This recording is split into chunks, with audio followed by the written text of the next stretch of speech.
Hello दोस्तों, आप सबका बहुत बहुत स्वागत है आपके अपने YouTube चैनल गणेशाय वर्ल्ड में। दोस्तों, आज से हम यूनिट 10 स्टार्ट करेंगे। इसका नाम है उपसंयोजी रसायन और जिसको हम इंग्लिश में क्या बोलते हैं, कोऑर्डिनेशन केमिस्ट्री। तो दोस्तों, आपके लिए एक जानकारी। दोस्तों, जो भी जो पी ब्लॉक के तत्व, देखो पी ब्लॉक के तत्व में हमें क्या करना था, फर्स्ट और सेकंड पढ़ना था।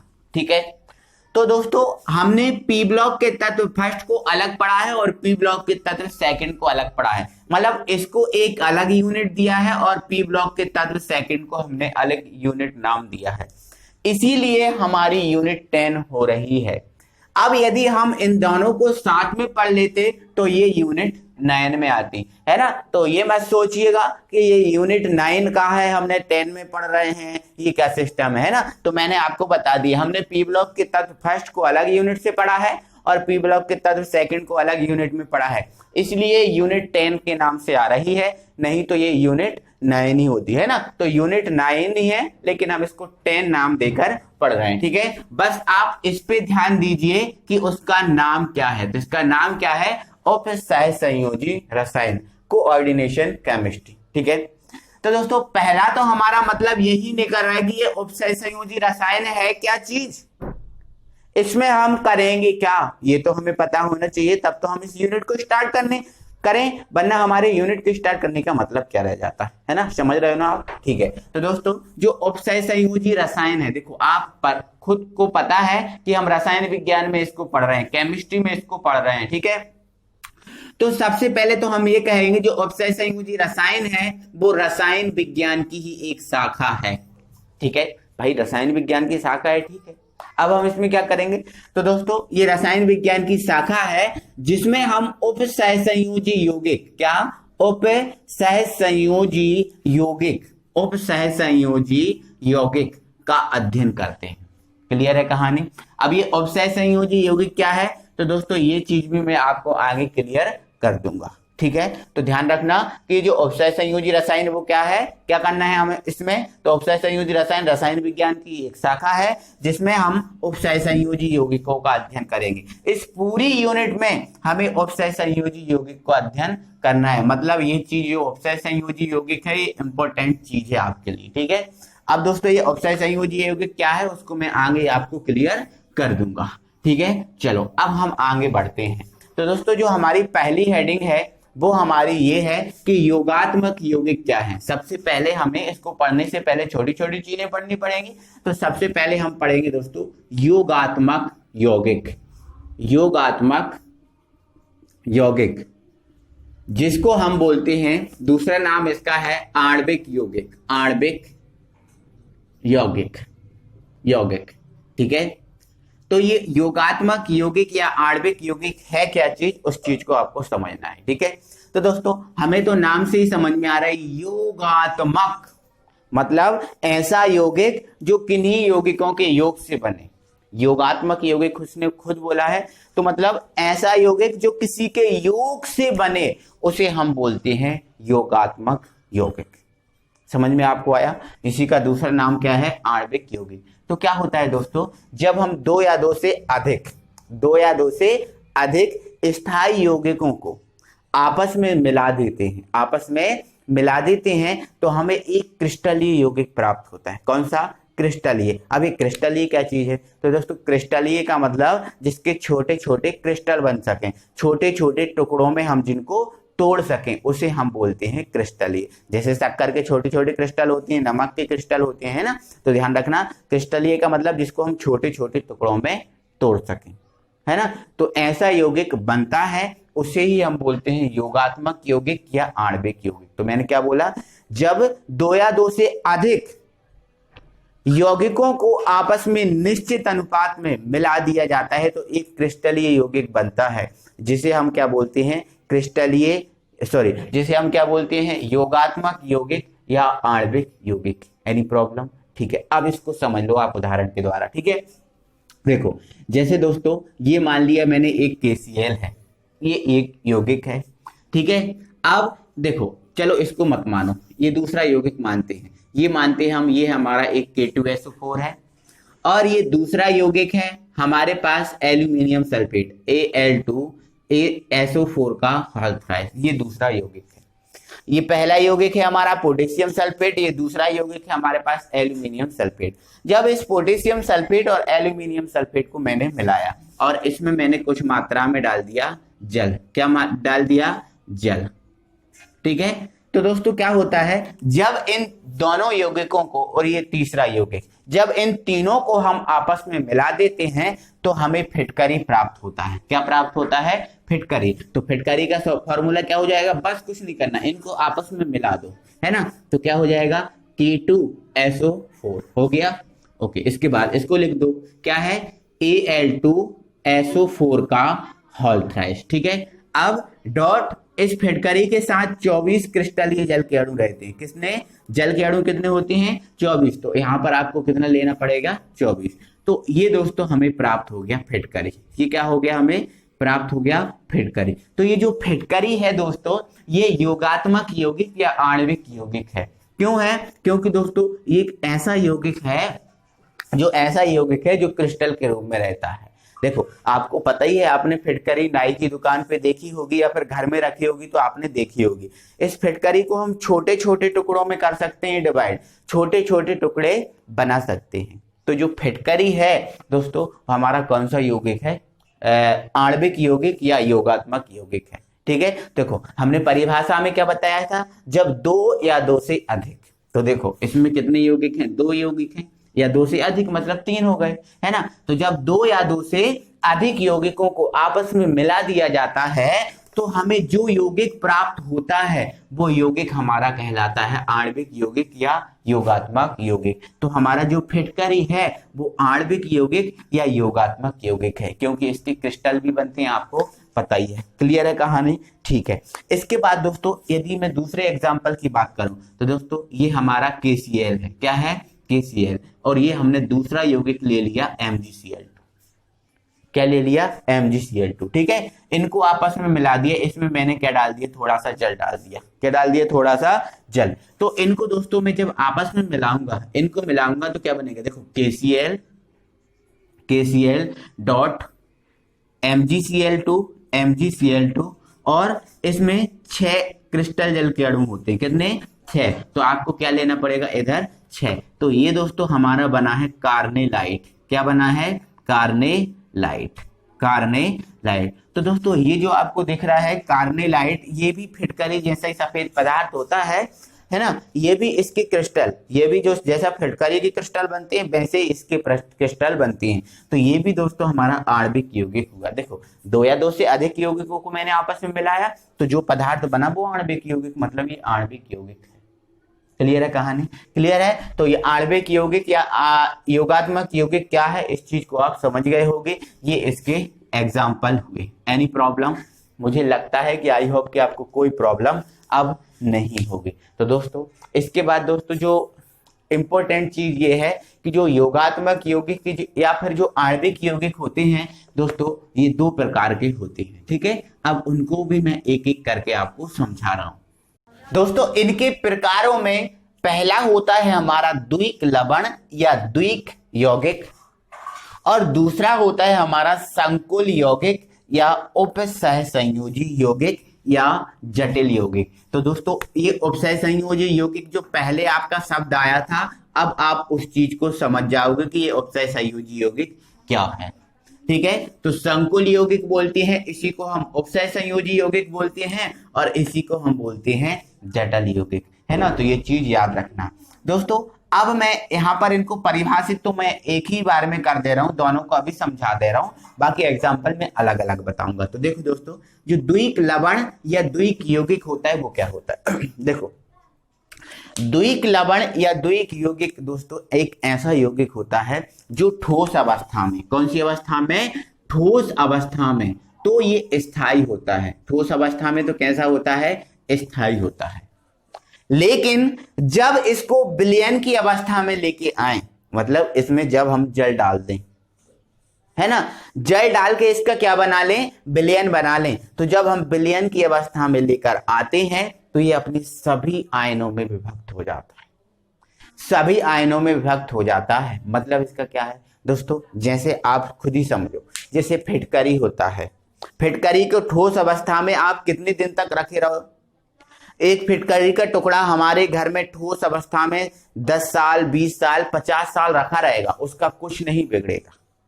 कोई कुछ बिगड़ेगा क्या? आप खुद ही बता दो। कुछ नहीं बिगड़ेगा, क्योंकि वो ठोस अवस्था में है, और हमें पता है ठोस अवस्था एक स्थायी अवस्था होता है। तो ये जो द्विक लवण या द्विक यौगिक होता है, ऐसा यौगिक होता है जो ठोस अवस्था में स्थायी होता है, उसका कुछ नहीं बिगड़ता। लेकिन जब उसको विलयन की अवस्था में लेकर आए, मतलब जब उसको जल में हम डाल दें, तो वो अपने सभी आयनों में टूट जाता है। समझ रहे ना? तो ऐसा ही यौगिक कहलाता है द्विक लवण या द्विक यौगिक। जैसे फिटकरी की बात की जाए तो देखो, फिटकरी का सूत्र मैंने अभी बताया था, क्या होता है दोस्तों? क्या होता है? K2SO4 डॉट Al2SO4 का होल थ्राइस डॉट 24H2O। ये जो आपको फिटकरी दिख रही है दोस्तों, ये फिटकरी ठोस अवस्था में स्थायी रहेगी हमेशा। कितने दिन तक रखे रहो, रहेगी, कोई दिक्कत नहीं होगी।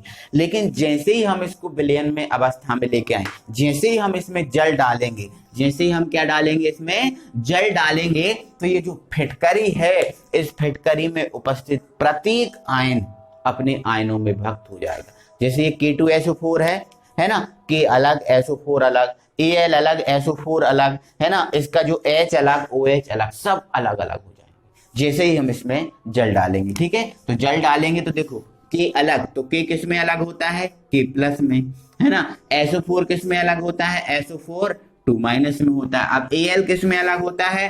तो Al किस में अलग होता है? 3 प्लस में होता है। SO4 किस में होता है? तो ये बता ही दिया, है ना, SO4 2 माइनस में, है ना। अब H2O किस में होता है? H2H प्लस में और OH माइनस में। तो ये सब अलग अलग हो जाएंगे। तो अगर कोई इस प्रकार का यौगिक होता है तो वो यौगिक हमारा कहलाता है द्विक लवण या द्विक यौगिक। Any problem? कोई प्रॉब्लम है दोस्तों? बिल्कुल प्रॉब्लम नहीं होगी। एक बार फिर से समझा रहा हूं मैं, सुन लो। ऐसा यौगिक जो ठोस अवस्था में या क्रिस्टली अवस्था में स्थायी होता है, किंतु विलयन की अवस्था में अपने आयनों में विभक्त हो जाता है। जैसे ही उसको विलयन की अवस्था में लेके आएंगे, अपने आयनों में विभक्त हो जाता है। ऐसा यौगिक द्विक लवण या द्विक यौगिक कहलाता है। क्लियर है कहानी? अब दोस्तों हम इसमें एक पॉइंट और लिख सकते हैं। क्या? देखो, ये अपने सभी आयनों में विभक्त हो गया, मतलब ये अपने सभी आयनों का परीक्षण देता है। सभी आयनों में विभक्त हो गया, मतलब ये अपने सभी आयनों का परीक्षण देता है। तो इसमें हम एक लाइन क्या लिख सकते हैं? यह है सभी आयनों का परीक्षण देता है। ये इसकी परिभाषा हो गई। अब दोस्तों इसके एग्जाम्पल की बात करें तो एग्जाम्पल तो पहला हमारा यही हो जाएगा, पहला हमारा एग्जाम्पल यही हो जाएगा। ठीक है, फिटकरी का क्या हो जाएगा? फिटकरी का। ये फिटकरी है, ये ठोस अवस्था में तो स्थायी रहेगी, लेकिन हम इसको जलीय अवस्था में लेके आए। किसमें? यहाँ जलीय लिख दे रहा हूं। लेकिन यदि हम जलीय अवस्था में लेके आए तो अपने सभी आयनों में ये टूट जाएगी, अपने सभी आयनों का ये परीक्षण देखेगी। तो ये इसका एग्जाम्पल होगा। दूसरा एग्जाम्पल यदि मैं दोस्तों बताऊं, जैसे मैंने आपको बताया था कार्निलाइट, KCl MgCl2.6H2, है ना, ये क्या है? कार्निलाइट है ना। तो ये जो कार्निलाइट है दोस्तों, कार्निलाइट है ना, ये कार्निलाइट है, ये ठोस अवस्था में तो स्थायी रहेगा, कुछ नहीं होगा इसका।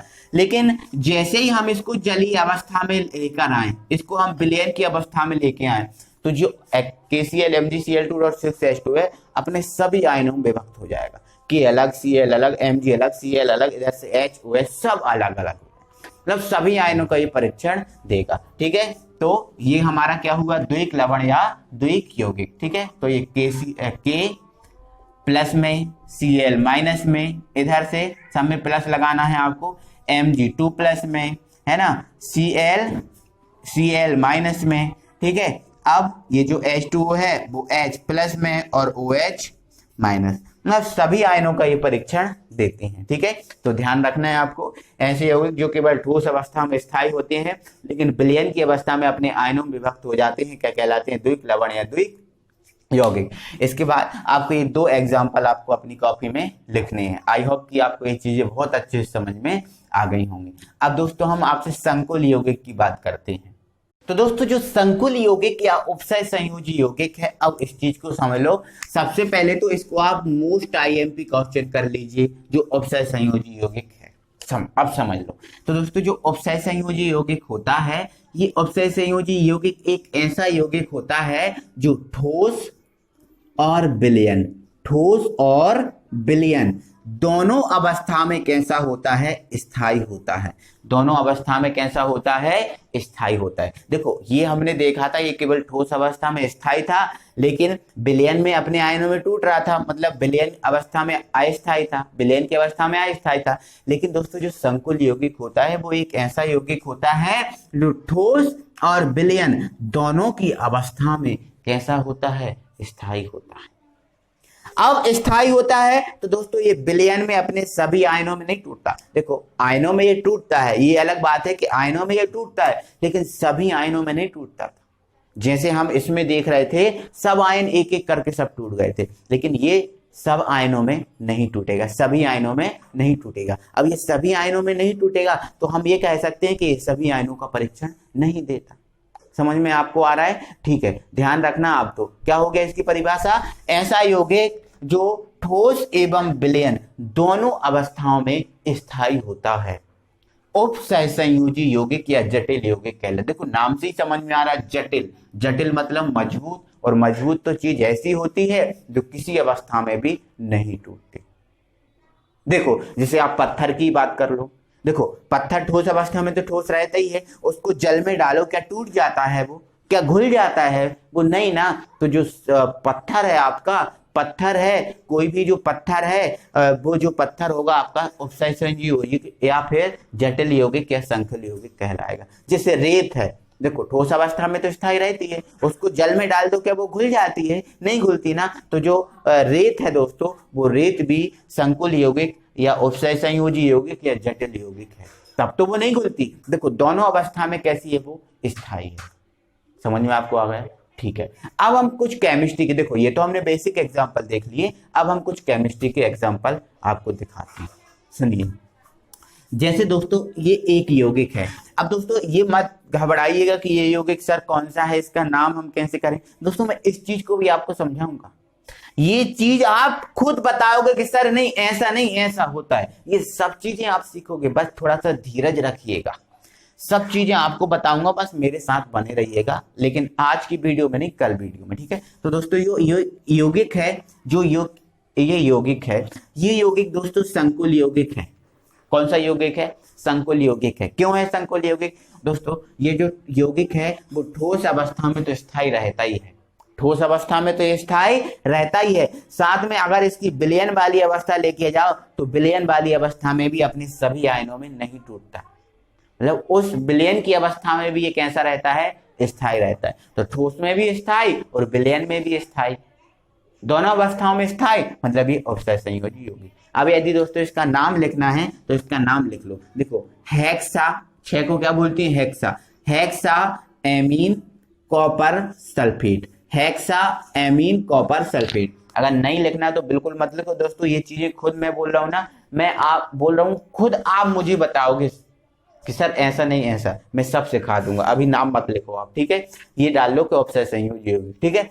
तो दोस्तों ये ठोस अवस्था में तो स्थायी रहेगा ही, जैसे ही इसकी मैं जलीय अवस्था लेके आऊंगा। कौन सी अवस्था? जलीय अवस्था। तो जलीय अवस्था में लेके आऊंगा तो ये दोस्तों यौगिक है ना, यहाँ जो ब्रैकेट दिख रहा है ये अलग हो जाएगा और जो SO4 दिख रहा है वो अलग हो जाएगा, मतलब CuNH3 का होल 6 ये अलग हो जाएगा। इस पर होता है 2+ चार्ज और जो SO4 होता है उस पर होता है 2-। ये तो आपको पता ही है, ये चीज नहीं है पता तो इसको अभी आप याद रख लो, है ना। जब मैं बता दूंगा तो फिर कोई दिक्कत नहीं, ठीक है। तो देखो इस पर 2+ उस पर 2-। क्लियर है कहानी, है ना। और दोस्तों एक चीज तो आपको पता ही है, कोई भी यौगिक बनता है तो प्लस माइनस से बनता है, ठीक है। अब देखो इस पर 2- होगा और इस पर हमें पता नहीं कितना चार्ज होगा, तो भाई इसका 2- है वो कहाँ गया, वो तो दिखना चाहिए, नहीं दिख रहा। अब नहीं दिख रहा मतलब इस पे 2+ होगा तो वो 2+ और 2- कैंसिल हो गया होगा, इसलिए नहीं दिख रहा। तो आप इस प्रकार से अनुमान लगा के निकाल लीजिए कि इस पर 2+ होगा और इस पर क्या होगा, 2-। ठीक है। अब दोस्तों देखो जलीय अवस्था में लेके आए तो देखो ये SO4 और इसमें टूट गया, अब इसका कोई विखंडन नहीं होगा, ये अपने आयन में नहीं टूटेगा, ये इतना टूटेगा, इससे आगे नहीं टूटेगा ये। समझ रहे हो ना। अब इससे आगे नहीं टूटेगा तो मतलब ये अभी भी इस अवस्था में स्थायी है, ठीक है। ये जो अभी टूटा है कुछ समय के लिए, अब कुछ समय के लिए टूटा है, जैसे ही थोड़ा सा समय होगा खत्म होगा उसके बाद ये फिर से यौगिक बना लेगा और ये चीज फिर से आ जाएगी, है ना। तो दोस्तों ये स्थायी है ना, अपने सभी आयनों में नहीं टूट रहा, मतलब सभी आयनों का परीक्षण नहीं दे रहा, मतलब ये उपसय संयोजी यौगिक है। ऐसे ही दोस्तों ये यौगिक है, ये ठोस अवस्था में स्थायी तो रहता ही है, लेकिन जलीय अवस्था में इसको हम लेके आए तो ये दोस्तों यहां से टूट जाएगा। देखो के अलग है और ये चीज अलग है, तो ये जो के है वो टू का तो नहीं है, सॉरी ये टू है वो के का तो नहीं होगा, ये तो पक्का होगा। ये टू किसका होगा, इसका होगा, तभी तो ये यहाँ पर आया है। जैसे दोस्तों हम कोई यौगिक बनाते हैं MgCl2, ये टू किसका है, इसका है क्या, नहीं भाई, Mg पे 2+ था, इस पर क्या था 1- था, क्या था 1- था, तो आपने सूत्र बनाया तो ये इधर आया और ये इधर आया, ऐसा होता है ना। तो उसी प्रकार से दोस्तों जो 2 है वो इसका है ना। तो जब ये टूटेगा तो हमें पता है K पर प्लस होता है और ये 2 इसका है, अब इस पर प्लस होता है तो जो Hg(I4) है इस पर क्या होगा, अब पक्का से क्या होगा, माइनस ही होगा, तो ये इससे आगे नहीं टूटेगा। अब इससे आगे नहीं टूटेगा मतलब इसमें इन आयनों का इनने परीक्षण नहीं दिया, तो हम कह सकते हैं सभी आयनों का परीक्षण नहीं देता। और दोस्तों ये कुछ समय के लिए अवस्था है, थोड़ी देर बाद ये अपने आप जुड़ जाएंगे और फिर से ये यौगिक बना लेंगे। तो ये दोस्तों संकुल यौगिक के क्या हुए, एग्जाम्पल हुए। तो आई होप दोस्तों कि ये संकुल यौगिक या उपसय संयोजी यौगिक आपको समझ में आ गया हो गया। ये दोनों अवस्थाओं में स्थायी रहता है और ये केवल ठोस अवस्था में स्थायी रहता है और विलयन की अवस्था में स्थायी नहीं रहता। तो ये चीज आप समझ गए होंगे। अब दोस्तों मैं द्विक लवण और संकुल यौगिक में अंतर आपको बता दे रहा हूं। दोस्तों आपको ये बता दे रहा हूं द्विक लवण एवं संकुल यौगिक में जो अंतर है उसको भी आप मोस्ट इंपॉर्टेंट कर लीजिएगा, क्योंकि ये भी मोस्ट इंपॉर्टेंट क्वेश्चन है ना। सुनिए, तो दोस्तों आपने पढ़ लिया है तो अंतर लिखने में आपको कोई दिक्कत नहीं होगी। देखो पहला पॉइंट तो आप क्या लिख लोगे, देखो आपने खुद पढ़ा है द्विक लवण ठोस अवस्था में स्थायी, विलयन की अवस्था में अस्थायी होती है और ये दोनों अवस्था में कैसे होते हैं, अस्थायी। तो आप पहला पॉइंट क्या लिखोगे, ऐसा यौगिक जो केवल ठोस अवस्था में स्थायी होता है किंतु विलयन की अवस्था में अस्थायी होता है उसे द्विक लवण कहते हैं। और इसमें क्या लिखोगे, ऐसा यौगिक जो दोनों अवस्थाओं में स्थायी होता है, दोनों अवस्थाओं में स्थायी होता है, संकुल यौगिक या उपसय संयोजी यौगिक कहलाएगा। पहला पॉइंट आपका हो जाएगा। दोस्तों जो सेकंड पॉइंट है, सेकंड पॉइंट में आपको बता दे रहा हूं। सेकंड पॉइंट क्या हो जाएगा, जो द्विक लवण है हमने आपको बताया था ये सभी आयनों का परीक्षण देते हैं, सभी आयनों में टूट जाते हैं, ठीक है। तो सेकंड पॉइंट क्या हो जाएगा, ये है सभी आयनों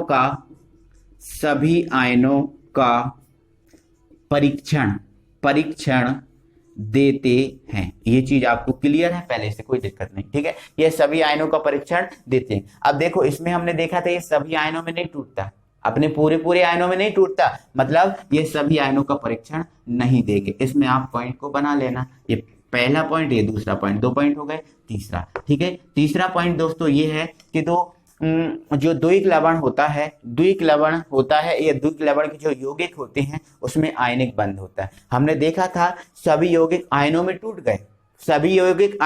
गए, और ये आयनों से मिलकर बने हैं, इसलिए इनमें कौन सा बंध होता है, आयनिक बंध होता है, ठीक है। तो इसमें क्या लिख लेंगे अपन, थर्ड पॉइंट, इनमें आयनिक बंध होता है, ये पॉइंट हो गया। अब दोस्तों इनमें आयनिक बंध नहीं होता, इनमें देखो उपसय संयोजी यौगिक है, तो उपसय संयोजी यौगिकों में होता है उपसय संयोजी बंध। कौन सा बंध, उपसय संयोजी बंध। और देखो कुछ आयनित भी हो जाते हैं, देखो कुछ आयनों में भी टूट जाते हैं और कुछ आयनों में टूटते नहीं है। तो देखो आयनिक बंध होगा जो देखो जिसमें आयनिक बंध होगा वो अपने आयनों में टूट गया, और जिसमें उपसय संयोजी बंध होता है वो अपने आयनों में नहीं टूटता। तो हम ऐसा कह सकते हैं कि इसमें आयनिक बंध भी होता है और सहसंयोजी बंध भी होता है, ठीक है। तो इसमें हम क्या लिख देंगे, इसमें आयनिक बा उपसय संयोजी